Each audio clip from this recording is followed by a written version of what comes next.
We take you to Capitol Hill, where a big name within the United States Senate just made a big announcement. He will not be running for re-election. Our national correspondent Matt Galka all over this. Oh my gosh, so much to talk about with Mitch McConnell. We already knew that he stepped away from a leadership position, didn't put his hat in the ring to be the majority leader of the Senate, but now we know that he is not going to be on the ballot again. Yeah, and maybe that step away, maybe that meant the writing was on the wall. Kentucky Republican Senator Mitch McConnell, he was the longest-serving Republican leader in the chamber's history, and he spent 40 years in the Senate since 1985. He waited until his 83rd birthday to announce that this term would be his last. Now, he's had some health scares over the past year or so. Some of his critics, though, they weren't exactly sad about the announcement. McConnell is one of the few Republicans critical of President Donald Trump, and he's already voted against some of Trump's picks to fill out his cabinet.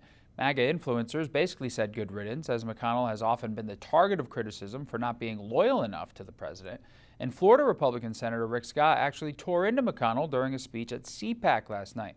Now, former Kentucky Attorney General Daniel Cameron, also a Republican and actually a McConnell ally, he's already announced his campaign to succeed McConnell, but other challengers are expected before 2026. Now, I bring up McConnell's age, and actually the age of the Senate as a whole actually skews a little older.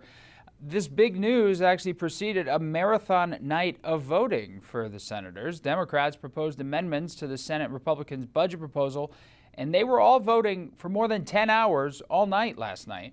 And ultimately, the chamber ended up rejecting all of those amendments and passing their budget blueprint, mostly along party lines, in an early morning vote this morning.